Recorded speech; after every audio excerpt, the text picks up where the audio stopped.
Hello, it's time for another episode of It's Not About You. My name is Bob Benson. I pastor Christ Lutheran Church in Bemis Point. We've been talking about these portraits of selfishness that we get from the Bible. Well, I want to make sure that you know today that we're going to do a portrait of unselfishness. Now, possibly. And let me explain. I've been spending some time looking at the book of Job. And I love the book of Job. If the book of Job ended at the end of chapter 3 and then jumped to chapter 42, it would be a great book. But there's a whole bunch of chapters in between where people are pretty selfish, trying to explain what God's doing in Job's life. I want to read this short section for you from Job chapter 2, verses 11 through 13.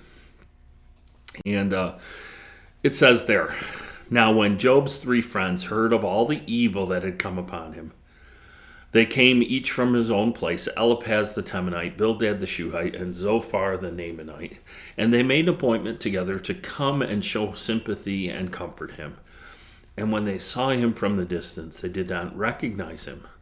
And they raised their voices and wept, and they tore their robes and sprinkled dust on their heads towards heaven." And verse 13 says, "And they sat with him on the ground 7 days and 7 nights, and no one spoke a word to him, for they saw that his suffering was great." If that was the end of the story of these 3 guys, of Eliphaz, Bildad, and Zophar, it would be a good thing. But then they jump into chapter 4, and they try to start explaining to Job what they think is wrong in his life and the reason that all these bad things have happened. Really, they become very selfish. They become self-centered. They look at it from their perspective. They're not looking at it from God's perspective. But here's the selflessness that we need to emulate in our lives. It's the ministry of presence. It's sometimes all we need to do for people to comfort them is sit with them on the ground 7 days and 7 nights, and no one spoke a word. That's the kind of friend that I want to be when I see somebody that's suffering, not to try and show up and explain it, but to just show up and be present for people.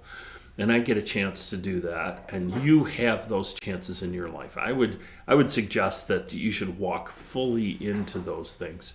There's blessings that come out of those, and you will encourage others as you do it. Now, it does take time, and that's where we have to become selfless. It's not our time. It's God's time anyways. Can we invest time and effort as we encourage people? We sit with them and we grieve with them. But then, on the other hand, we also get to rejoice with them when they rejoice. And I think that's part of what we're called to do as Christians, as little Christs, is be an encouragement and be there for people.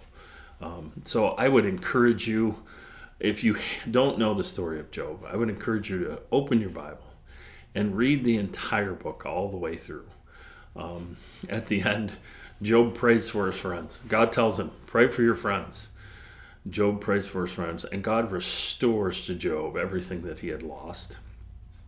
We've got to be attentive to the Spirit as he calls us to be in the ministry of presence, sacrificing of our time, our talents, and our abilities to invest in kingdom.